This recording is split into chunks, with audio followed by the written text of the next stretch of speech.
हम प्रायिकता डिस्कस कर रहे थे। प्रायिकता में हमने बेज थ्योरम को अच्छे से समझा, उसकी प्रॉब्लम्स को हमने देखने की कोशिश की। बेज थ्योरम क्या है वो हमने अच्छे से डिस्कस किया। बेज थ्योरम डिस्कस करने के बाद जो आज हम डिस्कस करने जा रहे हैं वो डिस्कस करने जा रहे हैं यादृच्छिक चर। सबसे पहले हम देखेंगे कि यादृच्छिक चर है क्या। तो यादृच्छिक चर से रिलेटेड टॉपिक है हमारे पास, वो टोटल 5 टॉपिक को हमने यहाँ पे डिवाइड किया है। कि सबसे पहले हम यादृच्छिक चर देखेंगे, फिर यादृच्छिक चर की प्रायिकता बंटन को डिस्कस करेंगे, फिर हम यादृच्छिक चर का माध्य निकालेंगे, फिर यादृच्छिक चर का हमने प्रसरण निकालेंगे, फिर यादृच्छिक चर का मानक विचलन हम निकालेंगे। तो टोटल 5 टॉपिक हम यहाँ पे डिस्कस करने वाले हैं, लेकिन उसकी जो शुरुआत होगी वो होगी यादृच्छिक चर से।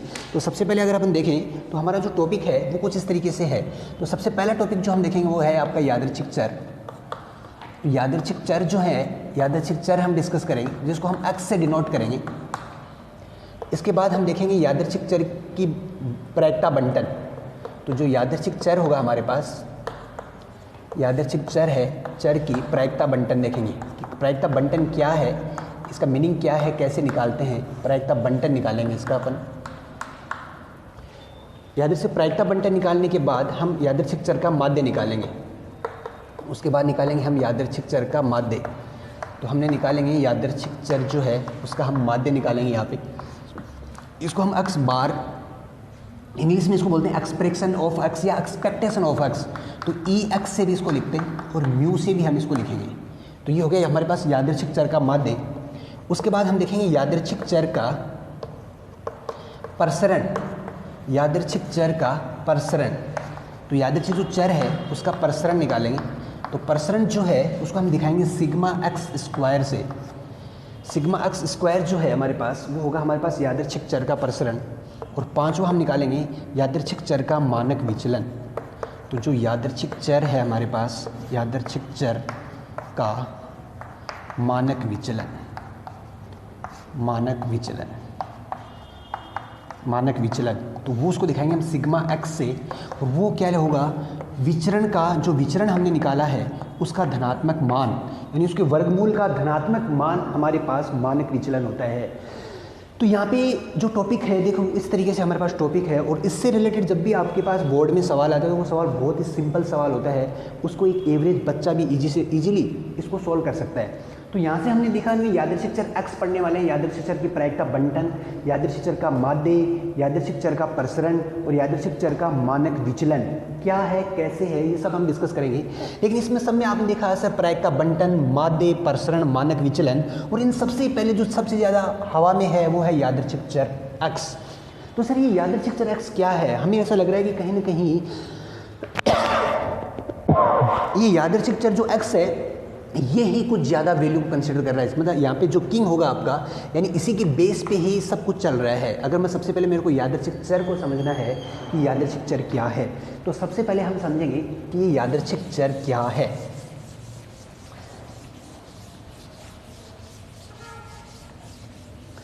तो देखिए जो यादृच्छिक चर है आपके पास, तो यादृच्छिक चर एक संभावित मान होता है। वो कोई भी मान ग्रहण करता है, वो किस बेस पे ग्रहण करता है सबसे पहले हम ये देखेंगे। तो सबसे पहले हम एक परिभाषा देखेंगे सिंपल अपनी लैंग्वेज में कि यादृच्छिक चर की परिभाषा क्या है। तो यादृच्छिक चर जो है, यादृच्छिक चर का जो आप प्रांत है, तो यानी किसी भी एक प्रतिदर्श समष्टि में या किसी भी एक आपने रैंडम एक्सपेरिमेंट किया आपने, तो कोई भी हमारे पास कोई रैंडम एक्सपेरिमेंट अब किया आपने, तो उसमें जो यादृच्छिक हम जब प्रयोग करते हैं, रैंडम एक्सपेरिमेंट में यादृच्छिक प्रयोग किया, तो परिभाषा इसमें क्या है कि यादृच्छिक जो x है इसका प्रांत जो है, इसका प्रांत यादृच्छिक प्रयोग का, यादृच्छिक जो प्रयोग है हमारे पास, यादृच्छिक प्रयोग के प्रतिदर्श समष्टि है, यादृच्छिक प्रयोग के प्रतिदर्श समष्टि है, प्रतिदर्श समष्टि है, प्रतिदर्श समष्टि है, तथा इसका परिसर जो होगा आपके पास, इसका परिसर एक वास्तविक संख्या है, परिसर इसका वास्तविक संख्या है। तो अगर हम देखें यहाँ से तो यादृच्छिक चर क्या है, तो यादृच्छिक चर एक वास्तविक फलन है, यानी यादृच्छिक जो अक्स के मान होंगे वो रियल वास्तविक संख्याएं होंगी, जैसे 1 2 3 4 5 0 6 7 8 9। तो इस तरीके से हमने देखा कि अक्स इसका प्रांत जो होगा वो यादृच्छिक, यानी जो यादृच्छिक चर है मेरे पास इसका प्रांत यादृच्छिक प्रयोग की प्रतिदर समष्टि है तथा इसका परिसर एक वास्तविक संख्या है। सबसे पहले हमने यहाँ से समझा तो यादृच्छिक प्रयोग के संभावित परिणाम ही, जो हमने यादृच्छिक प्रयोग किया है उसके संभावित परिणाम ही यादृच्छिक चर के मान होते हैं। तो यहाँ से हमने क्या लिखा, तो यादृच्छिक प्रयोग के संभावित परिणाम ही यादृच्छिक प्रयोग के जो संभावित परिणाम ही यादृच्छिक चर के मान होते हैं।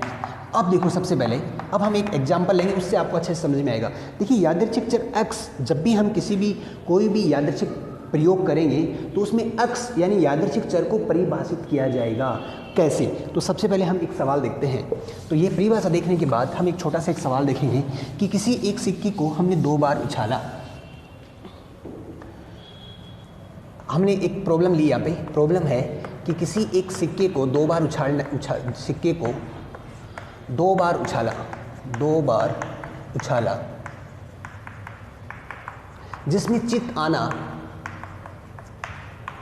जिसमें चित आना यादृच्छिक प्रयोग है, यादृच्छिक चर है, चित आना यादृच्छिक चर है। अब देखिए सिंपल, देखिए आप यादृच्छिक चर है। अब अगर मैं बहुत सिंपल लैंग्वेज में आपको समझाता हूँ, चित आना यादृच्छिक चर है, तो चित आने का यादृच्छिक चर कैसे हो सकता है। अगर मैंने कॉइन को उछाला 2 बार चित आ गया, कॉइन को उछाला 1 बार चित आया, कॉइन को उछाला 2 बार चित नहीं आया। वापस समझेंगे तो सबसे पहले अगर देखें तो किसी भी कॉइन को 2 बार अगर मैंने उछाला तो उसका प्रतिदर समष्टि जो होगा, इसका अगर हम डिस्कस करें उसका प्रतिदर समष्टि जो हम देखें, जिसको हम सैंपल स्पेस भी कहते हैं, एच से भी दिखाते हैं, तो वो देखेंगे आप एच टी टी एच और टी टी होता है आपके पास। तो किसी भी प्रतिदर समष्टि जो होगा वो हमारे पास ये, सिक्के को 2 बार उछाला जिसमें चित आना अगर यादृच्छिक चर है तो उसका प्रतिदर समष्टि हमारे पास ये बनता है। मैंने आपको क्या बताया कि यादृच्छिक जो x है उसका प्रांत प्रतिदर समष्टि का परिणाम होता है। तो अगर हम देखें तो सबसे पहले देखेंगे अगर मैंने x लिया और मैंने h लिया, जो परिणाम इसका प्रांत हो गया, तो इसका परिसर क्या है इसमें, तो x क्या है, चित आना। तो कितने चित हैं इसमें, वो है 2 चित है। दूसरा परिणाम हमने लिया ht, तो उसमें आपने देखा कि 1 चित है। फिर हमने दिया TH लिया, उसमें भी 1 चित है, और केस जो परिणाम TT है उसमें हम देखा उसमें 1 भी चित नहीं है, 0 है। तो यहाँ से x की जो मान होंगे, संभावित मान होंगे, तो x के संभावित मान मेरे पास 0 है, x का मान 1 है, x के मान 2 है। तो इस सवाल के लिए ये मेरे लिए x के संभावित मान हैं। तो उस केस में x बराबर 0, ये इसका परिसर हो गया मेरे पास, लेकिन इसका प्रांत क्या है, वो है TT। इसका प्रांत है, यानी इसका जो संभावित परिणाम है वो ये है। x बराबर 0 आने का मतलब, यानी मेरे को चित आना था, तो चित x बराबर 0 का मतलब है कि दोनों ही ट्रायल में मेरे पास चित नहीं आया। तो चित नहीं आया तो मेरे पास पट आया दोनों टाइम, तो ये केस बना मेरे पास। उस टाइम में ये मेरे पास उसमें केस बनेगा। x बराबर 1 का मतलब है मेरे पास एक बार HT आया और TH आया। x बराबर 2 का मतलब मेरे पास HH आया। तो इस तरीके से आपने देखा कि किसी भी यादृच्छिक चर क्या है, यादृच्छिक चर हम कैसे निकालते हैं, वो हमने यहाँ से डिस्कस कर लिया है। तो यादृच्छिक चर डिस्कस करने के बाद हमने यहाँ से देखो, एक चीज़ मैं आपको बता दूँ कि जो 5 की 5 टॉपिक हैं वो हर टॉपिक से रिलेटेड है। अगर ये आपका यादृच्छिक चर है तो यहीं से हम निकालेंगे प्रायिकता बंटन, और उसके बाद हम निकालेंगे उसका माध्य, उसके बाद हम निकालेंगे उसका प्रसरण, और उसके बाद निकालेंगे हम मानक विचलन, और सभी एक दूसरे से रिलेटेड हैं। तो यहाँ से सबसे पहले मैंने यादृच्छिक चर के मान यहाँ से निकाल लिया है कि यादृच्छिक चर के मान, इस पर्टिकुलर सवाल के लिए यादृच्छिक चर का मान 0, 1, 2, ये 3 संभावित मान x के हैं। और किस तरीके से है वो आपने यहाँ से समझा, क्योंकि मैं इसी एक सवाल से सारे सवालों को रिलेट करूँगा। अब देखिए इसके बाद हमारा जो नेक्स्ट टॉपिक है यादृच्छिक चर के बाद, वो है यादृच्छिक चर की प्रायिकता बंटन। तो अब हम डिस्कस करेंगे यादृच्छिक चर की प्रायिकता बंटन। जो सेकंड टॉपिक है आपका, सेकंड टॉपिक है यादृच्छिक चर का यादृच्छिक चर की प्रायिकता बंटन, यादृच्छिक चर की प्रायिकता बंटन। देखिए यादृच्छिक चर की प्रायिकता बंटन क्या है, ये हमें यहाँ पे डिस्कस करना है। हमने यादृच्छिक चर देख लिया, तो यादृच्छिक चर जो 0, 1, 2 आया है, इसके साथ इसकी जो प्रायिकता है उसका टेबल के रूप में दर्शाना ही यादृच्छिक चर का प्रायिकता बंटन है। यानी इसके जो x बराबर 0, 1, 2 है, इनकी प्रायिकता को एक टेबल के रूप में लिखना यादृच्छिक चर की प्रायिकता बंटन है। तो यहाँ पे जो यादृच्छिक चर की प्रायिकता बंटन है वो एक टेबुलर फॉर्म है, वो उसको एक टेबल में दिखाया जाएगा, एक इसकी सारणी में। तो एक सारणी में यादृच्छिक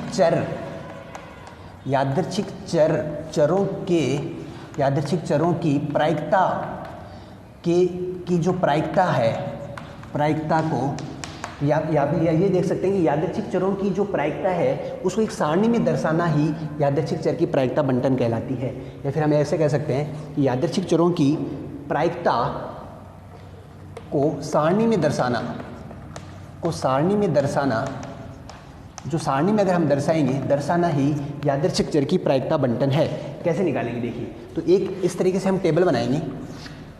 ये एक टेबल होगी मेरे पास, और इस टेबल में हम देखेंगे कि x और ऐसे लिखेंगे px, यानी जो x है उसकी प्रायिकता लेंगे।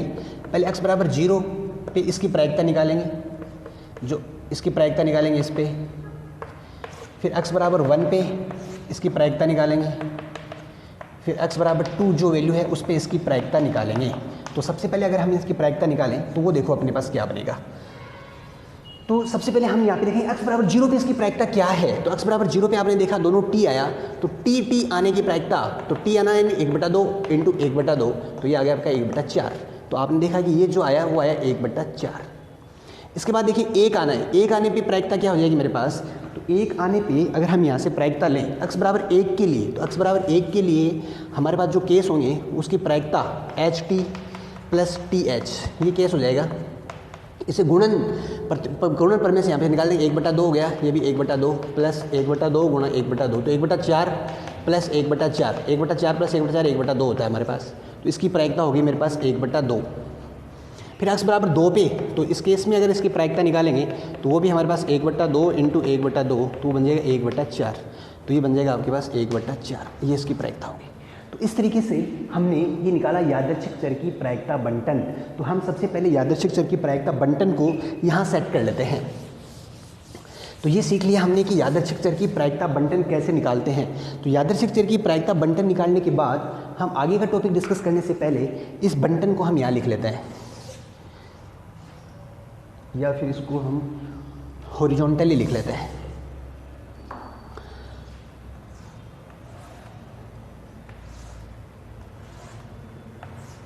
x और उसकी प्रायिकता, हम देखें x की वैल्यू क्या है 0, x की वैल्यू क्या है 1, x की वैल्यू क्या है 2।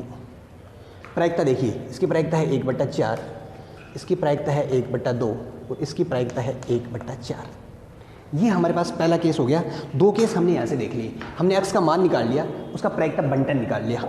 इसके बाद हमारे पास क्या होगा, वह है यादृच्छिक चर का माध्य।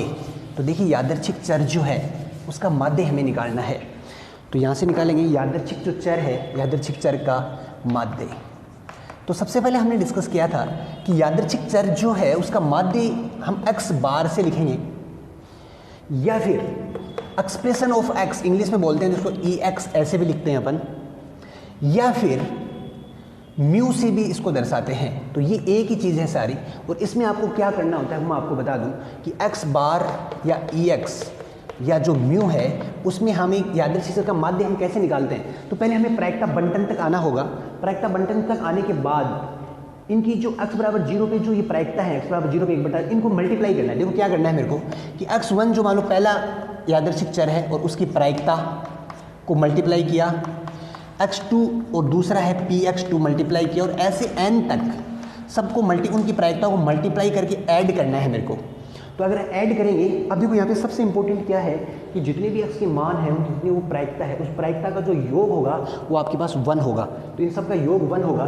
हमने यहाँ से देखा ये हमारे पास निकालने का तरीका है। शॉर्ट में अगर लिखें तो x बार equal to ex e x को कैसे दर्शाएंगे शॉर्ट में, तो ये हो जाएगा सिग्मा एन तक जा रहा है, कहाँ से स्टार्ट 1 से लेके एन तक स्टार्ट किया, तो ये कहाँ से किसको मल्टीप्लाई किया हमने एक्स आई यानी एक्स की वैल्यू और उसकी संबंधित प्रायिकता, इनको मल्टीप्लाई करके हमने जोड़ दिया। देखिए इन दोनों को मल्टीप्लाई किया, सिग्मा का मतलब है जोड़ दिया, कहाँ से कहाँ तक, आई से 1 से लेके एन तक।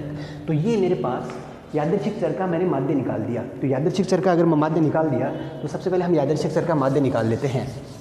तो उस सवाल से अगर हम यादृच्छिक चर का माध्य निकालें, चौक ले लेता हूँ एक साथ, तो यादृच्छिक चर का माध्य अगर मैं यहाँ से निकालता हूँ तो वो मेरे पास बन जाएगा 0 × 1/4 प्लस 1 × 1/2 प्लस 2 × 1/4।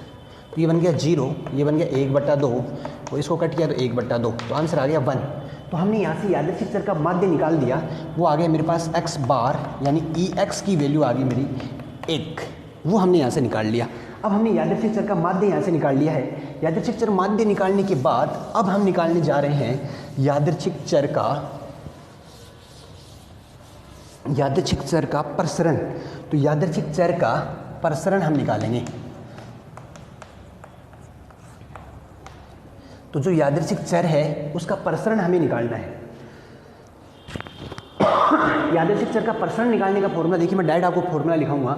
लिखेंगे किससे, सिग्मा एक्स स्क्वायर से। प्रसरण है, फॉर्मूला याद रखना है आपको, ई एक्स स्क्वायर माइनस ई एक्स जो निकाला था उसका स्क्वायर। ये आपको फॉर्मूला डायरेक्ट याद रखना है क्या, देखिए एक्स बार है आपका ई एक्स और इसका मान आपने पहले निकाला था कि यादृच्छिक चर और उसके अलोंग उसकी जो प्रायिकता है उसका गुणनफल कहाँ से लेके टोटल जो है वो तो हो गया आपका ई एक्स। इसके बाद ई एक्स स्क्वायर क्या है, ई एक्स स्क्वायर कुछ नहीं है आपके पास, जो एक्स है उसका स्क्वायर करके प्रायिकता से गुणा करना है। यानी अगर जो एक्स स्क्वायर है, एक्स आई है, उसका वर्ग करना है, फिर उसको उसकी प्रायिकता से गुणा करना है और फिर उसको जोड़ देना है i = 1 से लेके n तक। ये दो मान मैंने आपको यहाँ से बता दिए और इन दोनों की वैल्यू यहाँ पे वापस रखनी है और इसको सोल्व कर लेना है। तो आपने देखा कि आपको जब आपसे पूछा जाए यादृच्छिक चर का प्रसरण, तो अब आपको एक टेबल और बनानी है इसमें। और वो टेबल आप क्या बनाएंगे, वो टेबल बनाएंगे आप कि जो आपके पास x है उसका स्क्वायर कर लेंगे। तो 0, 1 और 4 ये हमारे पास आ गया। अब यहाँ से अगर अपन देखें तो ई एक्स ये तो हमने निकाल लिया, अब हमें ई एक्स स्क्वायर निकालना है। तो ई एक्स स्क्वायर निकालने का आपके पास तरीका क्या होगा, आपको इसको इसके प्रायिकता से मल्टीप्लाई करना है। तो 0 × 1/4 प्लस 1 × 1/2 प्लस 4 × 1/4, तो ये हो गया आपके पास 1/2 प्लस 1, तो ये बन गया आपका 3/2। तो यहाँ से अगर आपने देखा कि ई एक्स स्क्वायर जो निकल के आया वो आपका आ गया 3/2। तो यहाँ से सबसे पहले हम निकालेंगे प्रसरण। तो प्रसरण निकालने का ये आपके पास फॉर्मूला है और इस फॉर्मूले में ये दोनों वैल्यू पुट कर देंगे। तो ये बन जाएगा मेरे पास 3/2 माइनस 1। तो 3/2 में से 1 गया तो एलसीएम लिया हमने 2, 3 माइनस 2 तो आ गया 1/2। तो ये हमने निकाल दिया प्रसरण, यानी सिग्मा एक्स स्क्वायर वो निकाल दिया हमने 1/2, ये हमारे पास आ गया। तो यादृच्छिक चर का प्रसरण हमने यहाँ से निकाल लिया। यादृच्छिक चर का प्रसरण निकालने के बाद हमें निकालना है यादृच्छिक चर का मानक विचलन। तो ये अगर आपसे लास्ट क्वेश्चन अगर ये पूछा जाए कि यादृच्छिक चर का मानक विचलन निकालिए, यादृच्छिक चर का मानक विचलन भी आपको अगर निकालना है तो देखिए आप कैसे निकालेंगे। तो यादृच्छिक चर का जो मानक विचलन है तो डायरेक्ट फॉर्मूला याद रखेंगे आप, यादृच्छिक चर का मानक विचलन को सिग्मा एक्स से दिखाएंगे। ये आपका, या अगर मैं यहाँ पे लिखूँ सिग्मा एक्स इज़ द यादृच्छिक चर का मानक विचलन सिग्मा एक्स होगा। या फिर आप देख सकते हैं कि जो प्रसरण है उसका धनात्मक मान, प्रसरण का वर्ग के वर्गमूल का धनात्मक मान ही यादृच्छिक चर का मानक विचलन होता है। तो यहाँ पे कुछ नहीं करना, सिग्मा एक्स इक्वल टू हो गया देखो प्लस प्रसरण है मेरे पास सिग्मा एक्स स्क्वायर, तो बाहर आएगा तो सिग्मा एक्स ही आएगा और इसके बाद इसके अंदर 1/2, तो ये बन गया 1/√2। तो इस तरीके से हमने इसका यादृच्छिक चर का मानक विचलन हमने निकाल लिया है। देखो मेरे प्यारे बच्चों, आज का जो टॉपिक हमने देखा वो था यादृच्छिक चर। यादृच्छिक चर सेंटर में था और उसके चारों ओर हमने यादृच्छिक प्रायिकता बंटन देखी, उसका माध्य निकाला, उसका हमने प्रसरण निकाला और उसका मानक विचलन निकाला। सबसे पहले हमने देखा यादृच्छिक चर क्या होता है। तो अगर आपसे प्रायिकता बंटन तक पूछा जाए तो बंटन तक करना है, माध्य पूछा जाए तो माध्य निकालना है, प्रसरण पूछा जाए तो प्रसरण पूछा है, मानक विचलन अगर आपसे पूछे तो आपको सब निकालते हुए जाना है और मानक विचलन तक जाना है। आज हमने एक एग्जाम्पल के साथ इन पाँचों टॉपिक को समझने की कोशिश की है और हमारे नेक्स्ट टॉपिक में हम इसके जो इम्पोर्टेंट सवाल हैं उनको हम कंसिडर करेंगे। तो इसी के साथ आज जो हम ये क्लास को फिनिश करने जा रहे हैं, देखिए यादृच्छिक चर हमें सबसे इंपॉर्टेंट था कि यादृच्छिक चर समझना, और यादृच्छिक चर को आपने अच्छे से समझ लिया कि यादृच्छिक चर का प्रांत क्या होता है। यादृच्छिक चर का प्रांत जो है वो आपके पास हमने अपने समझ लिया कि यादृच्छिक चर का प्रांत क्या है और यादृच्छिक चर का परिसर क्या है। तो जो अक्स यादृच्छिक चर अक्स आएगा, अक्स की वैल्यू हमेशा आपके पास क्या रहने वाली है, वो आपके पास वास्तविक संख्याएं रहने वाली हैं। तो इसी के साथ हमारी क्लास आज हम ऑफ करते हैं। इसके जो इंपॉर्टेंट क्वेश्चंस होंगे वो हम अपने नेक्स्ट क्लास में डिस्कस करेंगे।